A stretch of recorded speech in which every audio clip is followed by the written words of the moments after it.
विष्णुः गुरुर्देवो महेश्वरः गुरुसाक्षात् परब्रह्म तस्मै श्री गुरवे नमः। ओम गुरवे सर्वलोकानां विषजे भवरोगिणां निधये सर्वविद्यानां दक्षिणामूर्तये नमः। ओम गुरुदेवो महादेवो गुरुदेवः सदाशिवः गुरुदैवात् परं नास्ति तस्मै श्री गुरवे नमः।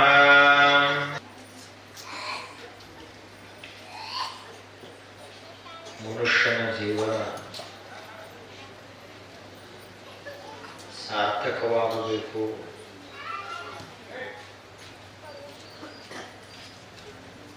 ಅಂದಾಗ ಮಾತ್ರ ನಾವು ಈ ಜಗತ್ತಿನಲ್ಲಿ ಬದುಕಿದ್ದಕ್ಕೆ ಒಂದು ಬೆಲೆ.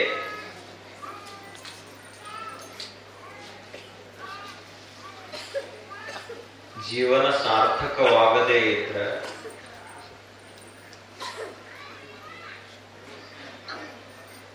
ನಾವು ಬದುಕಿದ್ದು ಕೂಡ ವ್ಯರ್ಥ.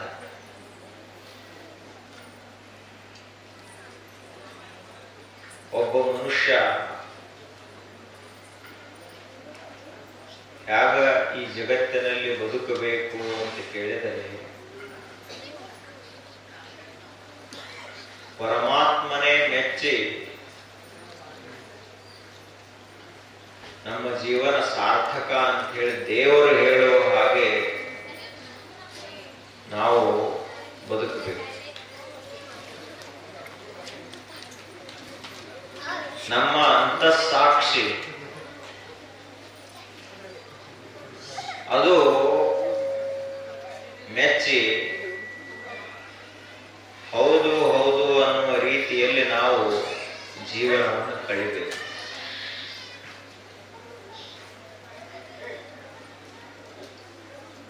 ಏನೋ ಒಂದು ಸಮಯವನ್ನು ಕಳೆಯುವುದದ ಅಂತ ತಿಳ್ಕೊಂಡು ಬದುಕಿದರೆ ಅದಕ್ಕೆ ಸಾರ್ಥಕ ಜೀವನ ಅಂತ ಕರೆಯುವುದಿಲ್ಲ. ಸಾರ್ಥಕ ಜೀವನ ಅಂದ್ರ ಯಾವ ಮನುಷ್ಯನಿಗೆ ತಿಳುವಳಿಕೆ ಇರ್ತದ, ಜ್ಞಾನ ಇರ್ತದ, ಆ ಮನುಷ್ಯ ಮಾತ್ರ ಸಾರ್ಥಕವಾಗಲಿಕ್ಕೆ, ಆತನ ಜೀವನ ಸಾರ್ಥಕವಾಗಲಿಕ್ಕೆ ಸಾಧ್ಯ.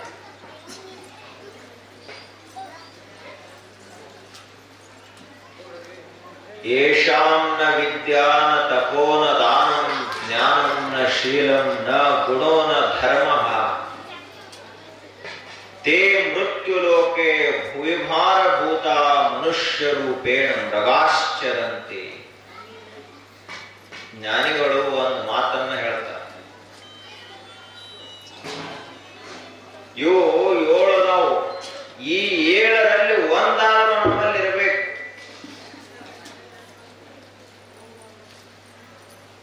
ಯೇಷಾಂ ನ ವಿದ್ಯಾ ಅಂದ್ರ ಯಾವ ಮನುಷ್ಯನಲ್ಲಿ ವಿದ್ಯಾ ಇಲ್ಲ, ನ ತಪೋ ಯಾವ ಮನುಷ್ಯ ತಪಸ್ವಿ ಅಲ್ಲ, ನ ದಾನಂ ಬಡಬಗ್ಗರಿಗೆ ಅನಾಥರಿಗೆ ಒಂದು ರೂಪಾಯಿ ಆದರೂ ಯಾವ ಮನುಷ್ಯ ದಾನ ಮಾಡಿಲ್ಲವೋ, ಜ್ಞಾನಂ ಯಾವ ಮನುಷ್ಯನಿಗೆ ತಾನ ಯಾರು ಅನ್ನುವ ಸ್ವರೂಪದ ಜ್ಞಾನ ಆಗಿಲ್ಲವೋ ಅಂಥವನು, ಶೀಲಂ ಯಾವ ಮನುಷ್ಯನ ಚಾರಿತ್ರ್ಯವೇ ಇಲ್ಲವೋ ಯಾವನಿಗೆ,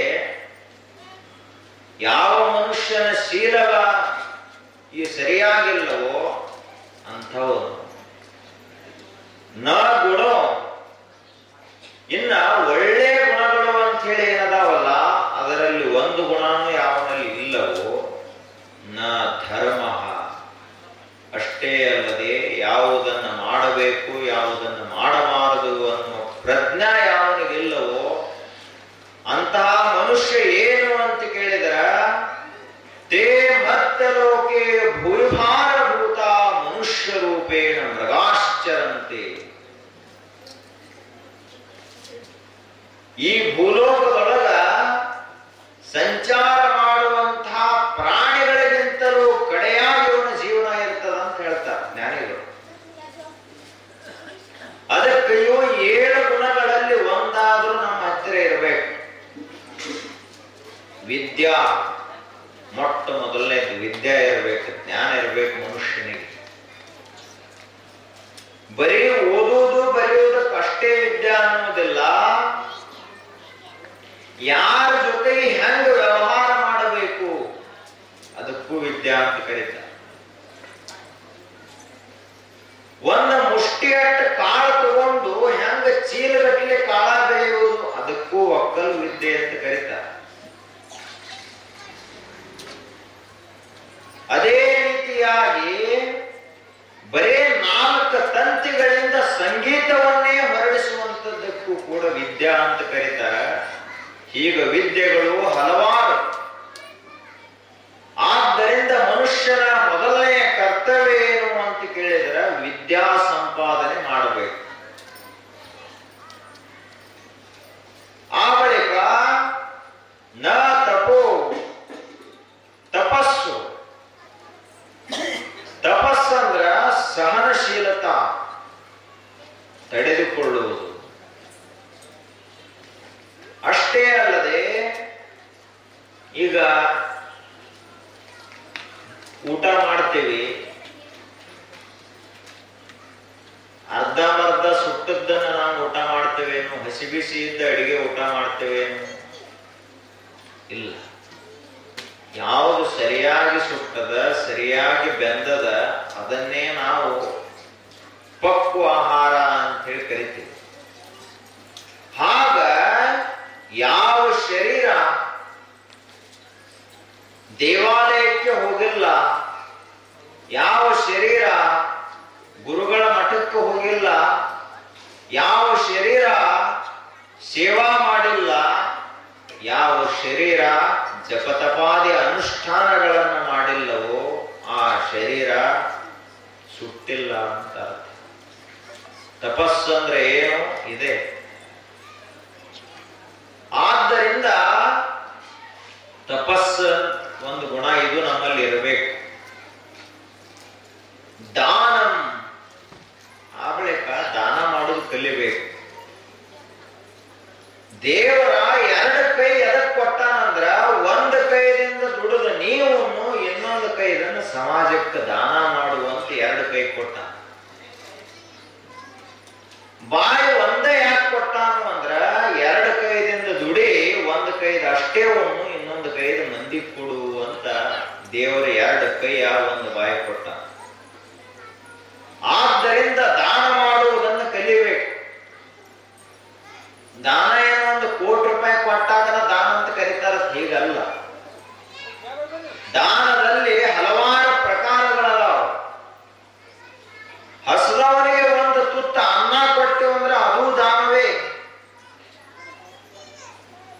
ಬಿಸಿಲಿನಿಂದ ಬಂದಂತಹ ಮನುಷ್ಯನಿಗೆ ಕುಡಿಲಾಕ 1 ಲೋಟ ನೀರು ಕೊಟ್ಟೆವು ಅಂದ್ರೆ ಅದಕ್ಕೂ ದಾನ ಅಂತ ಹೇಳಿ ಕರೀತಾರೆ. ಚಳಿಗಾಲದೊಳಗ ನಡ್ಕೋತ ಮಲ್ಕೊಂಡಂತ ಒಬ್ಬ ಮನುಷ್ಯನಿಗೆ ಹೊಚ್ಕೊಳ್ಳಾಕ ಕೊಟ್ಟ ಅದಕ್ಕೂ ಒಂದು ದಾನ ಅಂತ ಹೇಳಿ ಕರೀತಾರೆ, ವಸ್ತ್ರದಾನ. ಆದ್ದರಿಂದ ದಾನ ಮಾಡುವುದನ್ನು ಕಲಿಬೇಕು. ನಮ್ಮಲ್ಲಿ ಮನೆಯಲ್ಲಿ 100 ಅರಿವೆಗಳದಾವಂದ್ರ ಅದರಲ್ಲಿ ಒಂದಾದರೂ ನಾವು ಮಂದಿ ಕೊಡಬೇಕು.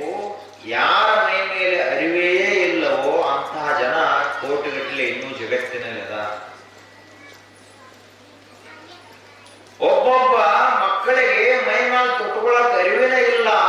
ಆ ರೀತಿಯಲ್ಲಿ ಇನ್ನೂ ಸಹಿತ ಮಕ್ಕಳಿರುವಾಗ ಮನುಷ್ಯ ಏನ್ ಮಾಡಬೇಕು? ದಾನ ಮಾಡಬೇಕು.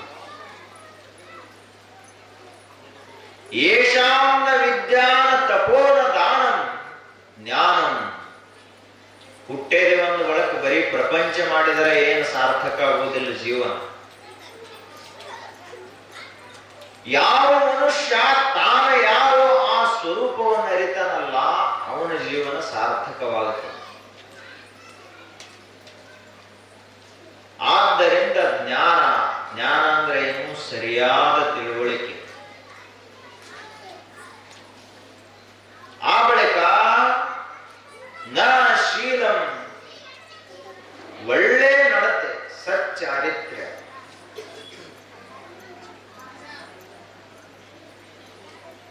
ಯಾವ ಮನುಷ್ಯ ಶೀಲವಂತನೋ,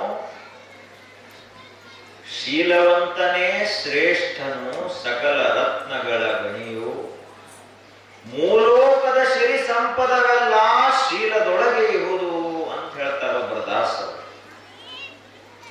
ಎಲ್ಲಿ ಶೀಲ ಚಾರಿತ್ರ್ಯ ಎಲ್ಲದಲ್ಲ ಅಲ್ಲಿಯೇ ದೇವರಿರುವುದು. ಅದಕ್ಕ ಶೀಲ ಅದು ಇರಬೇಕು ಮನುಷ್ಯನಲ್ಲಿ. ನಮ್ಮಲ್ಲಿ ರೊಕ್ಕ ಇಲ್ಲ, ರೂಪಾಯಿ ಇಲ್ಲ, ಯಾವ ಇರದೇ ಇದ್ರೆ ಏನು ಬಹಳ ಹಾನಿ ಆಗುವುದಿಲ್ಲ. ಆದರೆ ಶೀಲ ಇರದೇ ಇದ್ರೆ ಆ ಮನುಷ್ಯನ ಜೀವನ ನರಕ. ಅದಕ್ಕ ಶೀಲ ಇರಬೇಕು. ನ ಗುಣ, ಮತ್ತು ಒಳ್ಳೆ ಗುಣಗಳಿರಬೇಕು. ಬಹಳ ಶ್ರೀಮಂತದನಾದ್ರೆ ಗುಣ ಸರಿ ಇಲ್ಲ ಅಂದ್ರೆ ಅವನ ಹತ್ರ ಯಾರು ಹೋಗುದಿಲ್ಲ. ಬಡವದಾನ ಆದ್ರೆ ಅವನ ಗುಣಗಳು ಚಲೋ ಅದಾವ ಅಂದ್ರೆ ಎಲ್ಲರೂ ಅವನ ಕಡೆಗೆ ಹೋಗ್ತಾರೆ. ಯಾಕಂದ್ರೆ ಅವನ ಸದ್ಗುಣಿ ಅದಾನ, ಒಳ್ಳೆ ಮನುಷ್ಯ ಅದಾನ ತಿಳ್ಕೊಂಡು. ಆದ್ದರಿಂದ ಗುಣ. ನ ಧರ್ಮ, ಅಷ್ಟೇ ಅಲ್ಲದೆ ಯಾವುದನ್ನ ಮಾಡಬೇಕು ಯಾವುದನ್ನ ಮಾಡಬಾರದು ಇದರ ಸರಿಯಾದ ಜ್ಞಾನ ಯಾವ ಮನುಷ್ಯನಿಗಿರುತ್ತದ ಅವನಿಗೆ ಧರ್ಮವಂತ ಅಂತ ಕರೀತಾರೆ. ಹೀಗಾಗಿ ಇವು 7 ಗುಣಗಳು, ಇದರಲ್ಲಿ ಒಂದಾದ ಗುಣ ನಮ್ಮಲ್ಲಿದ್ರೆ ನಾವು ಮನುಷ್ಯರು ಅಂತ ಕರೆಸಿಕೊಳ್ಳಿಕ್ಕೆ ಯೋಗ್ಯ.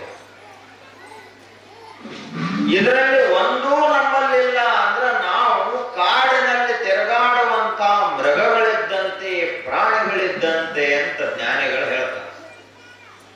ಹೀಗಾಗಿ ನಮ್ಮ ಜೀವನ ಸಾರ್ಥಕವಾಗಬೇಕಾದ್ರೆ ನಮ್ಮಲ್ಲಿ ಒಳ್ಳೆಯ ಗುಣಗಳಿರಬೇಕು. ನಾವು ದೇವ ಪೂಜಾ,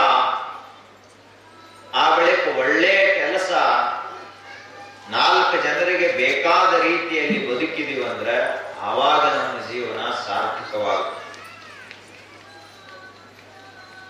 ಹಾಗೆ ಜೀವನ ಸಾರ್ಥಕವಾಗುವುದಕ್ಕಾಗಿ ಋಷಿಗಳು, ಶ್ರೇಷ್ಠ ಜ್ಞಾನಿಗಳು 4 ಮಾತನ್ನ ಹೇಳಿದರು. ಮಾತೃ ದೇವೋ ಭವ, ತಾಯಿಯನ್ನ ದೇವರು ಅಂತೇಳಿ ತಿಳಿದುಕೋ. ಪಿತೃದೇವೋ ಭವ, ತಂದೆಯನ್ನ ದೇವರು ಅಂತ ತಿಳಿದುಕೊಂಡು ಉಪಚರಿಸು. ಈಗ 3ನೇ ಮಾತನ್ನ ಹೇಳ್ತಾರ, ಆಚಾರ್ಯ ದೇವೋ ಭವ. ಆಚಾರ್ಯ ಅಂದ್ರ ಗುರು. ಶ್ರೇಷ್ಠ ಜ್ಞಾನಿಗಳು ಯಾರದಾರಲ್ಲ ಅವರನ್ನ ದೇವರು ಅಂತ ಹೇಳಿ ತಿಳಿದುಕೋ. ಯಾಕೆ ಅಂದ್ರ ನಮ್ಮ ಮನೆ ಬಹಳ ದೊಡ್ಡದ ಅಂದ್ಕೊಳಕ್ ಯಾರು ಮನೆಗೆ ನಮಸ್ಕಾರ ಮಾಡುವುದಿಲ್ಲ. ಮನೆ ಬಹಳ ಸಾಣದ ಗುಡಿಸಲೈತಿ ಅಂದ ಬಳಿಕ ಗುಡಿಸಲ ನೋಡಿ ಯಾರು ಹಂಗ ಹೋಗುದಿಲ್ಲ. ಮನೆ ದೊಡ್ಡದು ಸಾಣದು ಮಹತ್ವದ್ದಲ್ಲ, ನಾವು ಶ್ರೀಮಂತರು ಬಡವರು ಅದು ಮಹತ್ವದ್ದಲ್ಲ. ಯಾವ ಮನುಷ್ಯನ ಹತ್ತಿರ ಜ್ಞಾನ ಇರ್ತದಲ್ಲ ಅವನಿಗೆ ಎಲ್ಲರೂ ನಮಸ್ಕರಿಸ್ತಾರೆ, ಎಲ್ಲರೂ ಪೂಜಿಸ್ತಾರೆ. ಯಾವನಲ್ಲಿ ಜ್ಞಾನ ಇರುವುದಿಲ್ಲಲ್ಲ ಅವನನ್ನ ಯಾರೂ ಕೂಡ ಗೌರವಿಸುವುದಿಲ್ಲ. ಮೇಲ್ನೋಟಕ್ಕೆ ಗೌರವಿಸಿದರೂ ಕೂಡ ಮನಸಾಪೂರ್ವಕ ಗೌರವಿಸುವುದಿಲ್ಲ. ಆದ್ದರಿಂದ ಆಚಾರ್ಯ ದೇವೋ ಭವ, ಸತ್ಯವನ್ನ ತಿಳಿದಂತಹ ಮಹಾತ್ಮರೇನದಾರಲ್ಲ ಅವರೇ ಈ ಜಗತ್ತಿನಲ್ಲಿ ಶ್ರೇಷ್ಠರು, ಅವರೇ ಗುರುಗಳು, ಅವರೇ ಆಚಾರ್ಯರು. ಧರ್ಮವನ್ನ ಹೇಳುವಂಥವ್ರು ಬಹಳ ಜನ ಸಿಗ್ತಾರೆ. ವೇದಾಂತವನ್ನ ಹೇಳುವಂಥವ್ರು ಕೂಡ ಸಾಕಷ್ಟು ಜನ ಸಿಗ್ತಾರೆ.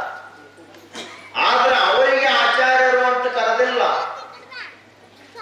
ಆಚಿನೋತಿ ಶಾಸ್ತ್ರಾರ್ಥಾನ್ ಸ್ವಯಂ ಆಚರತೆ ಯಹ ಸಹ ಆಚಾರ್ಯ. ಸ್ವಂತ ತಾನು ಸಾಕಷ್ಟು ಗ್ರಂಥಗಳನ್ನ ಅಧ್ಯಯನ ಮಾಡಬೇಕು. ಬರೀ ಮೊಬೈಲ್ ನೋಡ್ಕೋತ ಕುಂತ, ಬರೀ ಟಿವಿ ನೋಡ್ಕೋತ ಕುಂತ ಅಂದ್ರೆ ಆ ಮನುಷ್ಯ ಜ್ಞಾನಿ ಆಗುವುದಿಲ್ಲ. ಯಾವ ಮನುಷ್ಯ ಗ್ರಂಥಗಳನ್ನ ಅಭ್ಯಾಸ ಮಾಡ್ತಾನಲ್ಲ ಅಂತಹ ಮನುಷ್ಯನಿಗೆ ವಿದ್ಯಾ ಒಲಿದು ಬರ್ತದೆ.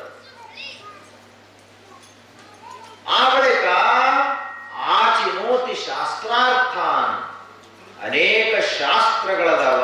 ಶಾಸ್ತ್ರಗಳು ಅಂದ್ರ ತಿಳಿದಂತ ಜ್ಞಾನಿಗಳು ಹೇಳಿದ ಮಾತುಗಳು, ಅವುಗಳನ್ನು ಸರಿಯಾಗಿ ನಾವು ಕೇಳಬೇಕು ಮೊದಲು. ಅದಕ್ಕೆ ಭಾರತ ದೇಶದಲ್ಲಿ ಋಷಿಗಳು ಒಂದು ಪ್ರಾರ್ಥನೆಯನ್ನು ಮಾಡಿದರು. ಆನೋ ಭದ್ರಾಹ ಕೃತವೋ ಎಂತು ವಿಶ್ವತಃ. ವಿಶ್ವದ 10 ದಿಕ್ಕುಗಳಿಂದಲೂ ಕೂಡ ಜ್ಞಾನ, ಒಳ್ಳೆಯ ವಿಚಾರಗಳು ಹರಿದು ನನ್ನತ್ತ ಬರಲಿ ಅಂತ ಪ್ರಾರ್ಥನೆ ಮಾಡಿದರು.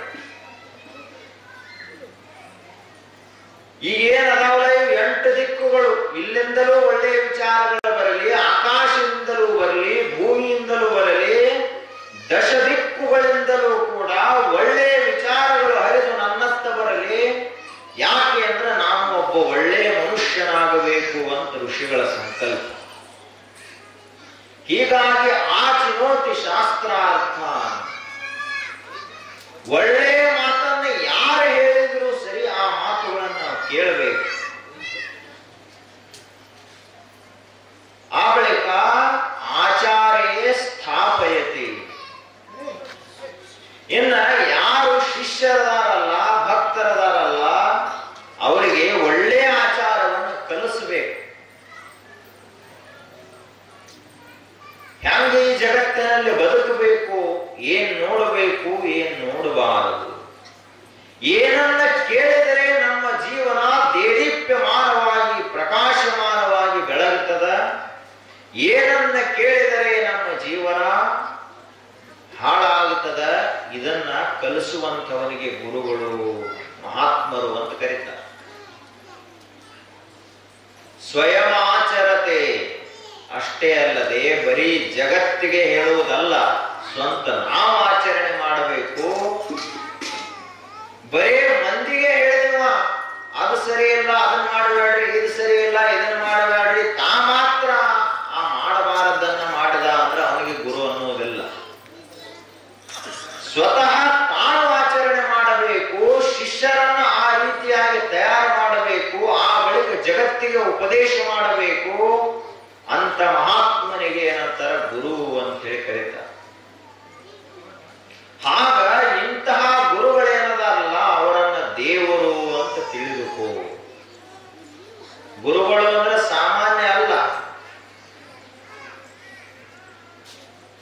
ತಂದೆ ತಾಯಿಗಳಿಗಿಂತಲೂ ಮಿಗಿಲಾದಂತಹ ಸ್ಥಾನ ಗುರುಗಳದ. ಆದ್ದರಿಂದಲೇ ಪ್ರತಿಯೊಂದು ಮಗುವಿಗೆ ಏನು ಕಲಿಸಬೇಕು, ಮೊದಲು ಒಂದು ಶ್ಲೋಕವನ್ನು ಕಲಿಸಬೇಕು. ಎಲ್ಲ ಶಾಲೆಗಳಲ್ಲಿಯೂ ಕಲಿಸ್ತಾರೆ. ಗುರುರು ಬ್ರಹ್ಮ ಗುರುರು ವಿಷ್ಣು ಗುರುದೇವೋ ಮಹೇಶ್ವರ ಗುರು ಸಾಕ್ಷಾತ್ ಪರಬ್ರಹ್ಮ ತಸ್ಮೈ ಶ್ರೀ ಗುರವೇ ನಮಃ. ಇದನ್ನು ಕಲಿಸ್ಬೇಕು. ಯಾಕೆ ಅಂದ್ರ ಬ್ರಹ್ಮನ ಕೆಲಸ ವಿಶ್ವವನ್ನ ಸೃಷ್ಟಿ ಮಾಡುವುದು ಬ್ರಹ್ಮನ ಕೆಲಸ. ಈ ಸೃಷ್ಟಿಯಾದ ವಿಶ್ವವನ್ನ ರಕ್ಷಣಾ ಮಾಡುವುದು ವಿಷ್ಣುವಿನ ಕೆಲಸ. ಆ ಬಳಿಕ ಇದು ಒಂದ ಕಾಲಕ್ಕೆ ಈ ವಿಶ್ವವನ್ನು ತೆಗೆದು ಹಾಕುವುದು ಮಹೇಶ್ವರನ ಕೆಲಸ.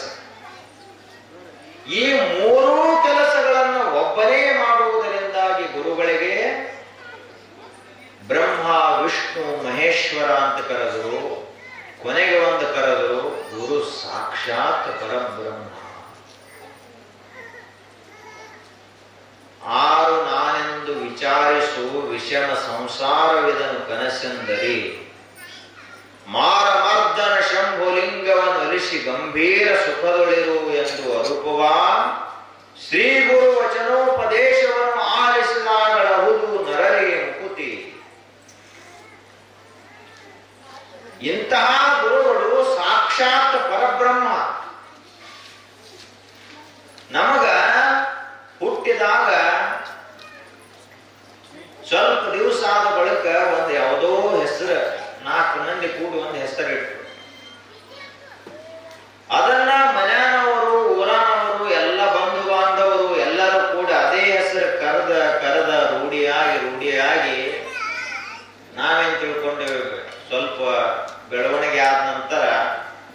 ಇದ ನನ್ನ ಹೆಸರಿರಬೇಕು ಅಂತ ತಿಳ್ಕೊಂಡು ಯಾರೇ ಆ ಹೆಸರು ತಗೊಂಡು ಬೈದರು ಅಂದ್ರೆ ನಮಗೆ ಸಿಟ್ಟು ಬರ್ತದೆ. ಮತ್ತೊಂದು ಹೆಸರಲ್ಲೇ ಬೇರೆ ಏನ್ ಸಂಬಂಧ ಇಲ್ಲ ನಮಗ. ಆ ಬಳಿಕ ಇಂಥ ಮನೆಯವನು ಈ ಹುಡುಗ, ಇವರ ಸಂಬಂಧಿಕ, ಇವ್ರ ಮಗ ಹೀಗ ಇವು ಯಾವೂ ಕೂಡ ನಮ್ಮೂ ಅಲ್ಲ ಅಂತ ಹೇಳುವಂಥದ್ದೇ ಅಧ್ಯಾತ್ಮ. ಆದ್ದರಿಂದ ಗುರು ಸಾಕ್ಷಾತ್ ಪರಬ್ರಹ್ಮ. ಗುರುಗಳಲ್ಲಿಯೂ ಹಲವಾರು ಪ್ರಕಾರದ ಗುರುಗಳದಾರ. ಆತ್ಮಜ್ಞಾನಿಯಾದ ಗುರು ಈ ಜಗತ್ತಿನಲ್ಲಿ ಸರ್ವಶ್ರೇಷ್ಠ, ಎಲ್ಲರಿಗೂ ಪೂಜನೀಯನಾಥ. ನಾವು ಯಾಕೆ ಅವರನ್ನು ಅಷ್ಟು ಗೌರವಿಸಬೇಕು ಅಂತ ಕೇಳಿದರೆ ಅವರು ಶ್ರೇಷ್ಠವಾದ ಆತ್ಮಜ್ಞಾನಿಗಳು. ಹೀಗಾಗಿ ಆಚಾರ್ಯ ದೇವೋ ಭವ, ಗುರುಗಳನ್ನ ದೇವರು ಅಂತ ತಿಳಿದುಕೋ, ಗುರುಗಳಿಗೆ ನಮಸ್ಕರಿಸು. ಅದಕ್ಕ ಗುಡಿಯ ಬಾಗಿಲುಗಳನ್ನ, ಗರ್ಭಗುಡಿಯ ಬಾಗಿಲ ಬಹಳ ಸಣ್ಣ ಇರ್ತಾವ. ಯಾಕಂದ್ರ ಇವ ಊರಿಗೆ ಗೌಡನಾಗಿರಬಹುದು, ಊರಿಗೆ ದೊಡ್ಡ ಸಾಹುಕಾರನಾಗಿರಬಹುದು. ಆದ್ರ ಗುಡಿಗೆ ಬಂದ ಬಳಿಕ ಇವನೇನಾಗಬೇಕು, ಅಲ್ಲಿ ಹಣಿ ಹಚ್ಚಿ ನಮಸ್ಕಾರ ಮಾಡಬೇಕು. ದೇವರು ಕಾಣಬೇಕಾದ್ರ ಇವ ನಮಸ್ಕಾರ ಮಾಡಿದಾಗ ದೇವರು ಕಾಣುದು. ಇಲ್ಲ ಬಹಳ ದೊಡ್ಡವದೇನಿ, ಬಹಳ ಎತ್ತರದೇನಿ, ಬಹಳ ಸಾಹುಕಾರದೇನಿ ಅಂತ ಹಂಗ ನಿಂತ ಅಂದ್ರೆ ದೇವರ ದರ್ಶನ ಆಗುವುದಿಲ್ಲ, ಗಾಡಿ ದರ್ಶನ ಆಗುತ್ತೆ. ಅದಕ್ಕಾಗಿ ಗುಡಿಯ ಬಾಗಿಲ ಸಾಣದಿರ್ತದೆ. ಹಾಗೆ ಗುರುಗಳ ಹತ್ತಿರ ಹೋಗಿಯೂ ಕೂಡ ನಾವು ಹಂಗ ನಿಂತೇವೆ ಅಂದ್ರೆ ಯಾವ ಗುರು ನಮಗೆ ಜ್ಞಾನವನ್ನು ಕೊಡ್ಲಿಕ್ಕೆ ಸಾಧ್ಯ ಇಲ್ಲ. ಇಡೀ ಒಂದು ದೇಶದ ಪ್ರಧಾನಮಂತ್ರಿ ಆದರೂ ಕೂಡ ತಾಯಿಯ ಮುಂದೆ ಬಂದಾಗ ಒಬ್ಬ ಮಗ ಮಾತ್ರ, ಅವ ಪ್ರಧಾನಮಂತ್ರಿ ಅಲ್ಲವಾಗ. ಆಗ ಶಿಷ್ಯನಾದಂಥವನು ಎಷ್ಟೇ ಎತ್ತರಕ್ಕೆ ಬೆಳೆದರೂ ಕೂಡ ತನ್ನ ಗುರುವಿನ ಮುಂದೆ ಬಂದ ನಿಂತಾಗ ಅವನೊಬ್ಬ ಶಿಷ್ಯನಷ್ಟೇ, ಮತ್ತೇನು ಅಲ್ಲ. ಆದ್ದರಿಂದ ಇಂತಹವನಿಗೆ ಏನಂತ ಕರೀತಾರ, ಗುರು ಅಂತ ಹೇಳಿ ಕರೀತಾರ, ಆಚಾರ್ಯ ಅಂತ ಕರೀತಾರ. ಆಚಾರ್ಯ ದೇವೋ ಭವ. ಇಂತಹ ಆಚಾರ್ಯರು ಈ ಜಗತ್ತಿನಲ್ಲಿ ಹಲವಾರು ಜನ ಆಗಿ ಹೋದ್ರು. ಅದಕ್ಕೆ ನಮ್ಮಲ್ಲಿಯೂ ಕೂಡ ಏನಿರಬೇಕಾಗ್ತದ, ಭಕ್ತಿ ಇರಬೇಕು. ಗುರುಗಳು ಅಂದ್ರ ನಾವು ತಿಳ್ಕೊಂಡಿರ್ತೀವಿ.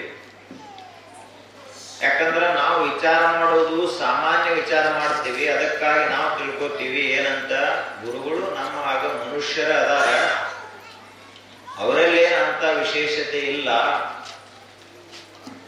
ಯಾಕೆ ಅವರಿಗೆ ನಾವು ನಮಸ್ಕರಿಸಬೇಕು ಅಂತ ಹೇಳಿ ಕೆಲವೊಂದಷ್ಟು ಜನ ತಿಳ್ಕೊತಾರೆ. ಆದ್ರೆ ಅವರಿಗೆ ಜ್ಞಾನಿಗಳು ಕೊಡುವಂತಹ ಉತ್ತರ ಒಂದದ. ಏನ ಉತ್ತರ ಅಂತ ಕೇಳಿದ್ರೆ,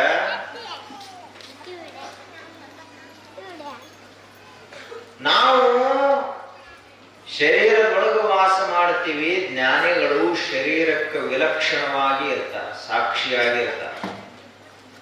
ನಾವು ಶರೀರನ ನಾವಂತ ತಿಳ್ಕೊತೀವಿ, ಜ್ಞಾನಿಗಳು ಶರೀರ ನಾವಲ್ಲ, ನಾವು ಶರೀರಕ್ಕಿಂತಲೂ ಬೇರೆ ಇದ್ದೀವಿ ಅಂತ ತಿಳ್ಕೊಂಡಿರ್ತಾರೆ. ಅದಕ್ಕ ನಮಗ ಅವರಿಗೆ ಅಷ್ಟು ವ್ಯತ್ಯಾಸ. ಈಗ ಹಿಂದೆ ಇತಿಹಾಸದಲ್ಲಿ ಉಪನಿಷತ್ ಕಾಲದಲ್ಲಿ ಒಂದು ಘಟನೆ ನಡೀತು. ಗುರುಗಳು ಅಯೋಧ ಧೌಮ್ಯರು ಅಂತ ಅವರ ಹೆಸರು. ಧೌಮ್ಯ ಋಷಿಗಳು ಬಹಳ ಶ್ರೇಷ್ಠ ತಪಸ್ವಿಗಳು, ಜ್ಞಾನಿಗಳು. ಅಂತಹ ಜ್ಞಾನಿಗಳು ಆ ಋಷಿಗಳ ಹತ್ತಿರ 10-20 ಜನ ಕಲೀಲಿಕ್ಕೆ ಬಂದಿದ್ರು, ಮಕ್ಕಳು. ಆವಾಗ ಒಂದು ದಿವಸ ರಾತ್ರಿ 10 ಗಂಟೆ ಸಮಯ ಆಗಿತ್ತು. ಅವಾಗ ಋಷ್ಯಾಶ್ರಮಗಳು ಗುರುಕುಲಗಳು ಹೆಂಗಿದ್ವು ಅಂದ್ರೆ ಎಲ್ಲ ಒಕ್ಕಲುತನದ ಆಶ್ರಮಗಳಾಗಿದ್ವು. ಎಲ್ಲಾ ಆಶ್ರಮಗಳಲ್ಲಿ ಆಕಳುಗಳಿರ್ತಿದ್ವು, ಎಲ್ಲಾ ಆಶ್ರಮಗಳಲ್ಲಿ ಒಂದಿಷ್ಟು ಹೊಲ ಇರ್ತಿತ್ತು. ಆಗ ಆ ಆಶ್ರಮದಲ್ಲಿಯೂ ಕೂಡ ಹೊಲ ಇತ್ತು, ದೊಡ್ಡ ಹೊಲ, ಭತ್ತದ ಗದ್ದೆ ಇತ್ತು, ತೋಟ. ಅದು ಮಳೆಗಾಲದ ಕೊನೆಯ ದಿವಸ,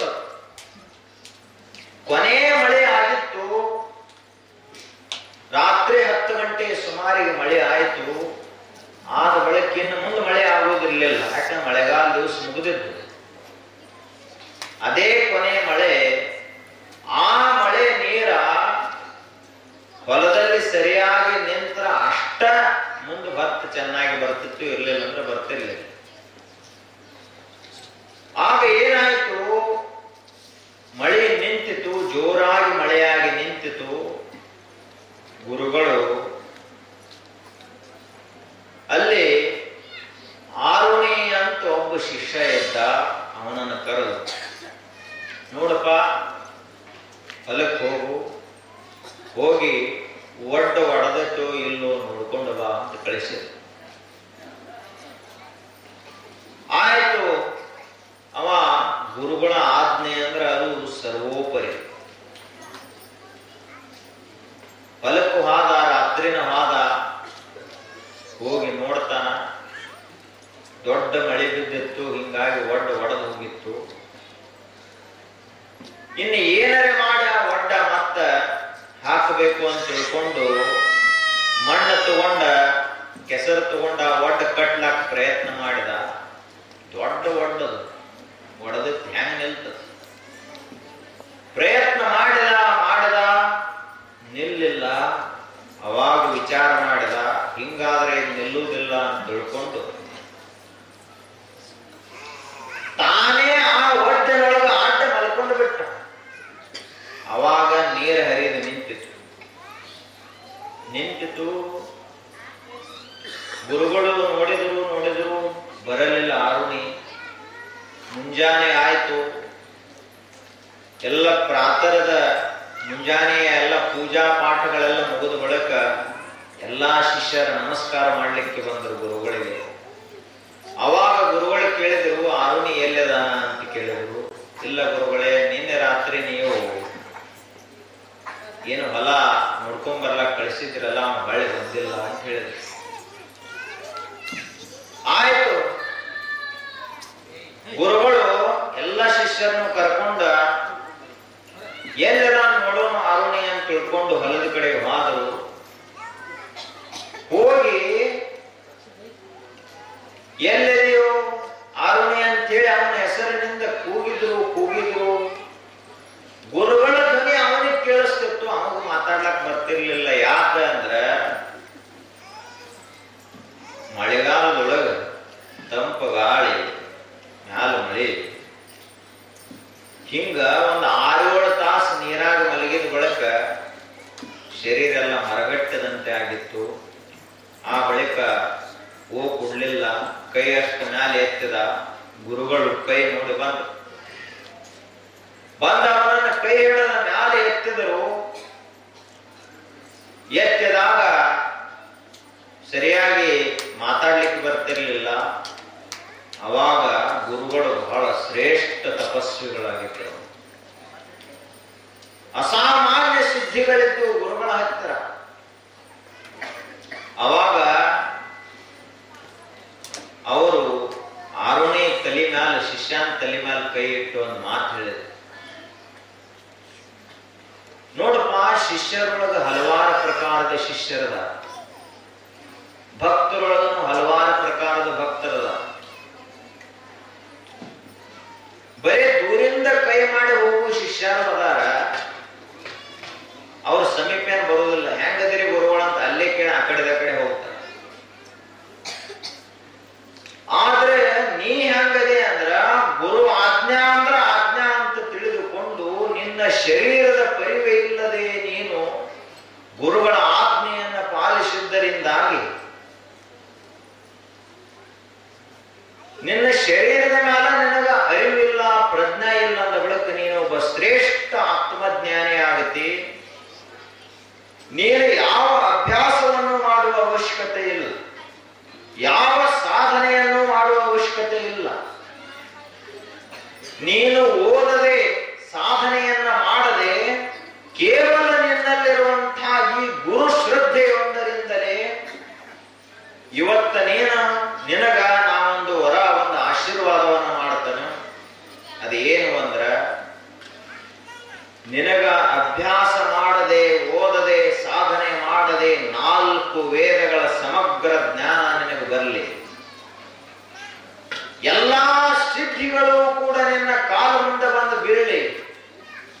ನೀನು ಏನು ಸಂಕಲ್ಪ ಮಾಡ್ತೀಯೋ ಅದಾಗುವಂತಹ ಸಂಕಲ್ಪ ಸಿದ್ಧಿ ನಿನಗೆ ಬರಲಿ ಅಂತ ತಿಳ್ಕೊಂಡು ಗುರುಗಳು ಆಶೀರ್ವಾದ ಮಾಡಿದರು.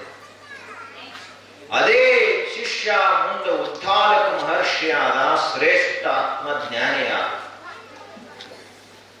ಆಗ ಆಚಾರ್ಯ ದೇವೋ ಭವ, ಗುರುಗಳು ಅಂದ್ರ ದೇವರು ಅಂತ ತಿಳಿದುಕೊಳ್ಳಬೇಕು. ಯಾವ ಮನುಷ್ಯ ಗುರುಗಳಿಗೆ ಎದುರುತ್ತರವನ್ನು ಕೊಡ್ತಾನ, ಗುರುಗಳಿಗೆ ಅಪಮಾನ ಮಾಡ್ತಾನ, ಆ ಮನುಷ್ಯ ಎಂದಿಗೂ ಉದ್ಧಾರ ಆಗುವುದಿಲ್ಲ. ಯಾಕೆ ಅಂದ್ರ ಅದಕ್ಕೆ ಹೇಳ್ತಾರ, ನಾವು ಚೇಷ್ಟಾ ಮಾಡಿದ್ರು ನಮ್ಮ ಸಮಬಲ ಇದ್ದಂತವ್ರ ಜೊತೆಗೆ ಮಾಡಬೇಕು ಅಂತ ಹೇಳ್ತಾರೆ. ನಾವು ಹೋಗಿ ಹೋಗಿ ಯೋಗಿಗಳ ಜೊತೆಗೆ, ತಪಸ್ವಿಗಳ ಜೊತೆಗೆ, ಗುರುಗಳ ಜೊತೆಗೆ, ಮಹಾತ್ಮರ ಜೊತೆಗೆ ಎಂದಿಗೂ ತಪ್ಪಿ ಸಹಿತ ಚೇಷ್ಟಾ ಮಾಡ್ಲಾಕ್ ಹೋಗಬಾರ್ದು. ಯಾಕೆ ಅಂತ ಕೇಳಿದ್ರ, ಅವರ ಮನಸ್ಸಿನಲ್ಲಿ ಸದಾ ಕಾಲದಲ್ಲಿಯೂ ಮಂತ್ರ ಇರ್ತದ, ಅವರ ಬುದ್ಧಿಯಲ್ಲಿ ಸದಾ ಕಾಲದಲ್ಲಿಯೂ ಆತ್ಮಜ್ಞಾನದ ಜ್ಯೋತಿ ಬೆಳಗುತ್ತಾ ಇರ್ತದ. ತಪ್ಪಿ ಸಹಿತ ಸುಳ್ಳು ಹೇಳಿರುವುದಿಲ್ಲ. ಇಂಥ ಒಬ್ಬ ಮಹಾತ್ಮ, ಒಬ್ಬ ತಪಸ್ವಿ ಅಕಸ್ಮಾತ್ ಏನಾದರೂ ಅವನ ಮುಖದಿಂದ ಸ್ವಲ್ಪ ಆದರೂ ಒಂದು ವಾಕ್ಯ ಹೊರಬಿತ್ತು ಅಂದ್ರೆ ಅದೆಂದೂ ಸುಳ್ಳಾಗುವುದಿಲ್ಲ. ಆದ್ದರಿಂದ ಯೋಗಿಗಳ ಜೊತೆಗೆ, ಗುರುಗಳ ಜೊತೆಗೆ ಚೇಷ್ಟಾ ಎಂದಿಗೂ ಮಾಡಬಾರದು. ಎಂದಿಗೂ ಅವರ ಜೊತೆಗೆ ಸಲುಗೆಯಿಂದ ವರ್ತನ ಮಾಡಬಾರದು. ಗುರುಗಳು ಕುಂತಿದ್ರು ಅಂದ್ರೆ ಶಿಷ್ಯ ನಿಂತು ಮಾತಾಡಬೇಕು. ಗುರುಗಳ ಒಂದು ಆಸನದ ಮೇಲೆ ಕುಂತಿದ್ರು ಅಂದ್ರೆ ಶಿಷ್ಯ ಕೆಳಗ, ಅವ್ರಿಗಿಂತಲೂ ಕೆಳಗೆ ಕುಂತು ಮಾತಾಡಬೇಕು. ಗುರುಗಳಿಗಿಂತಲೂ ಎತ್ತರದ ಸ್ಥಾನದಲ್ಲಿ ಕೂಡಿರಬಾರದು. ಗುರು ಸೇವಾ ಮಾಡೋ ಶಿಷ್ಯನಿಗೆ ಕೆಲವು ನಿಯಮಗಳನ್ನು ಹೇಳ್ತಾರೆ. ಗುರುಗಳು ಮಲ್ಕೊಳ್ಳೋಕ್ಕಿಂತ ಮೊದಲು ಮಲ್ಕೊಳ್ಳೋ ಹಾಗಿಲ್ಲ, ಗುರುಗಳು ಮಲ್ಕೊಂಡ ನಂತರ ಮಲಗಬೇಕು. ಗುರುಗಳು ಹೇಳುವುದಕ್ಕಿಂತಲೂ ಮೊದಲೇ ಎದ್ದು ಸೇವಾ ಕಾರ್ಯಗಳನ್ನು ಮಾಡಬೇಕು. ಅಂದಾಗ ಮಾತ್ರ ಅವನಿಗೆ ಶಿಷ್ಯ ಅಂತ ಕರೀತಾರೆ. ಮನೆಯಾಗಿರುವುದು ಸುಲಭ ಅದ, ಮಠದಲ್ಲಿರುವುದು ಬಹಳ ಕಷ್ಟ. ಯಾಕೆ ಅಂದ್ರ ಮನೆಯಲ್ಲಿದ್ರ ಒಬ್ಬ ಸಾಮಾನ್ಯ ಮನುಷ್ಯ ತಯಾರಾಗ್ತಾನ, ಮಠದಲ್ಲಿ ಗುರು ಸೇವಾ ಮಾಡಿದಂತಹ ಮನುಷ್ಯ ಜಗತ್ತಿಗೆ ಜ್ಞಾನದ ಬೆಳಕನ್ನು ಕೊಡ್ತಾನ. ಹಿಂಗ ಒಬ್ಬ ಮನ್ಯಾಗ, ಈಗ ಬೇಸಿಗೆ ದಿವಸ ನೀರದು ಕಡಿಮೆ ಇರ್ತಿದ್ದು, ಒಬ್ಬ ಏನಂದ, ದಿನಾಲು ಹೆಂಡತಿಗೆ ಅಂಜಿಕೆ ಹಾಕ್ತಿದ್ದ. ಏನಂತ ಹೇಳಿ, ನೀನ್ ಹಿಂಗ ದಿನಾಲು ಕಿರಿಕಿರಿ ಮಾಡಿದೆ ಅಂದ್ರೆ ನಾ ಮಠಕ್ಕೆ ಹೋಗ್ತೀನಿ ಅಂತ ಹೇಳ್ತಿದ್ದ. ಆಯ್ತು, ಒಂದ್ ದಿವಸ ಅವರು ಹೆಂಡತಿಗೆ ಸಿಟ್ಟು ಬಂತು. ಹೋಗಾಮಿದ್ರೆ ಹೋಗಿ, ಇಂಥವ್ರನ್ನ ಎಷ್ಟೋ ಮಂದಿ ನೋಡೇನಿ ಅಂತ ಹೇಳಿದ್ರು. ಆಯ್ತು, ಸಿಟ್ಟಿಗೆ ಮಠಕ್ವಾದ. ಗುರುಗಳ ಮತ್ ನೀವು ದಿನ ಪ್ರವಚನದಾಗ ಹೇಳ್ತಿದ್ರಿ, ಜೀವನದಾಗ ಏನು ಇಲ್ಲ ಅಂತ ಹೇಳಿ, ಇವತ್ತದು ಸತ್ಯ ಆತ್ರಿ ಅಂತ. ಮತ್ತೆ ಏನ್ ಇಲ್ಲೇ ನಿಮ್ಮ ಹತ್ತಿರ ಅದೀವಿ,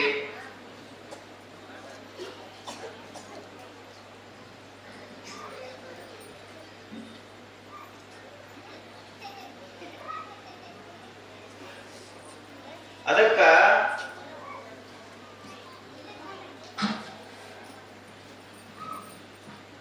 ಗುರುಗಳಿಗೆ ಹೇಳ್ದ, ಗುರುಗಳ ಮತ್ತ ನಿಮ್ಮ ಕಡೆಗೆ ಬಂದೀವಿ, ನಿಮ್ಮ ಹತ್ತಿರನ ಮಠದಲ್ಲಿ ಇರ್ತೀವಿ, ಏನ್ ಸೇವಾ ಇದ್ರೆ ಹೇಳ್ರಿ, ಇನ್ನ ಇಡೀ ಜೀವನ ಇವತ್ತಕ್ಕ ನಾಯನ್ ಹೊಳ್ಳಿ ಮನೆಗೆ ಹೋಗುದಿಲ್ಲ ಅಂತ ಹೇಳಿದ್ರು.